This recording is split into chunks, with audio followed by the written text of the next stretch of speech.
Hi guys! Ngayon tuturuan ko kayo kung paano gumawa ng Shopify store. Ito makikita nyo how to design a professional Shopify store here. So, tuturuan ko rin kayo kung paano magkaroon ng exact blueprint, how to design your store, at saka kung paano magkaroon ng page builder. From start scratch, tuturuan ko kayo hanggang sa matapos natin yung paggagawa ng inyong Shopify store. Kung wala kayong idea kung ano ang Shopify store, ang Shopify store po ay ang e-commerce na pwede kayong magbenta ng mga products through online. At dito may available tayo na free trial. Basta i-click nyo lang yung free trial and then makakakuha na kayo ng 3 days na free trial. Ang website din na ito ay all over the world. Hindi lang to para sa Pilipinas, all over the world. So, let's get started. Kung paano natin to magagawa. So, ipakita ko muna sa inyo kung paano ang pricing dito. So, ito yung pricing niya.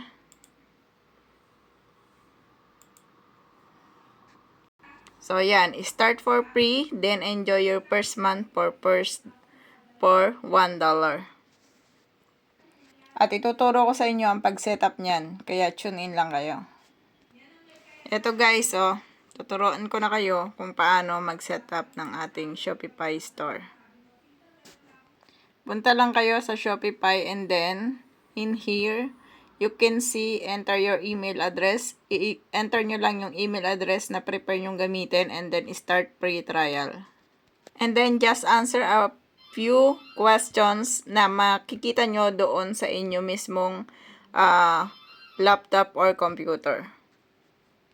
At kapag na-prepare na natin yon, so pupunta na tayo dito sa ating Shopify dashboard. Makikita nyo dyan, home orders, products, and many more. So, yan yung ituturo natin sa inyo isa-isa. So, ang una nyong gagawin para mag-start tayo, so punta muna kayo dito sa may gilid. So, makikita nyo yung start trial. So, punta muna kayo and then select a plan muna kayo dito. After selecting yung plan, so makikita nyo to. So, i-click nyo lang tong basic para doon sa $1 or €1. So, kung naka-euro kayo, so euro makikita nyo dito. Pero kung naka-dollar, dollar makikita nyo dito. And then, click nyo yung pinaka payment details nyo dito. First name, last name, card number. So, i-key nyo lang lahat yung inyong mga details. Then, click subscribes lang siya dito after nyo makiin lahat. And also, kailangan nyo ring mag-enter ng inyong business address dito. So, lahat yan, lagyan nyo. And then, click confirm. After nun, so activated na po ang ating 3 months free trial dito sa ating Shopify. At ngayon po, i-design na natin ang ating store. Una, punta ka muna dito sa ating online store. So, andito ka guys, andito ka sa Shopify, yung ginawa mo kanina. Punta ka lang dito sa online store, click mo yan. At ito yung lalabas, yun yung Don Current Team to. So, ito yung team, ito yung makikita nyo sa inyong mga laptop or computer. So, yan yung i-design natin ngayon. Kung gusto mo mag-select ng ibang team, so, i-scroll down mo lang yan. Ito, dito. Doon sa teams, tapos i-scroll down mo lang, makikita mo yung iba't ibang klase ng team. Pwede kang mamili doon kung hindi mo prepare yung ating Don team. But for me, kung ako tatanungin, so ito yung pinaka-prepare ko at pinaka-friendly na gamitin ang ating Don team. Kapag napili nyo na kung ano yung team na gusto nyo, click customize lang sa may gilid. At ito na yung lalabas sa inyo. So, ito yung ating homepage, pinaka-homepage natin. Ito yung pinaka-header. So, mapapalitan natin yan. Ito yung mga, may announcement bar dito. Yan, header, add section. So, yan, isa-isa po natin yung ituturo. So, para makapag-add ka ng image dito, sa inyong pinaka-homepage, just click mo lang yung pinaka-homepage na yan. So, pag na-click mo na yan, mababago na to. So, lalabas dito. Yan, pwede nyo yan baguhin.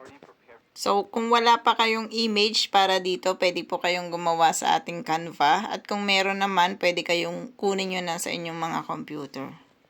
If ever may na-select na po kayong image, pwede nyo siyang ilagay na diyan. And then, punta ka dito sa image overlay and then put it into 0.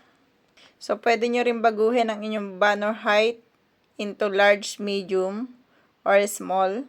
At dito naman sa desktop content position, pwede yung bottom center. So, click nyo lang yan. Left, center, or right.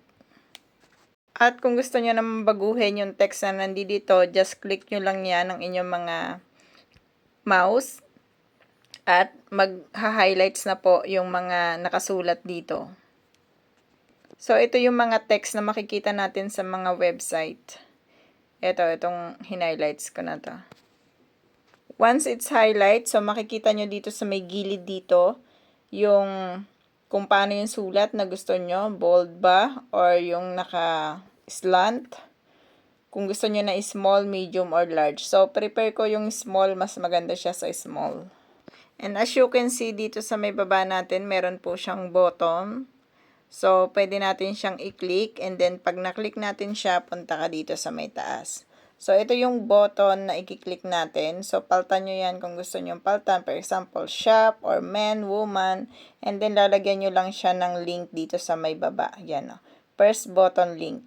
So, lalagyan nyo siya ng link para pag kinlik nila, yung button na yon is direct na doon sa product na gusto nyong ibenta.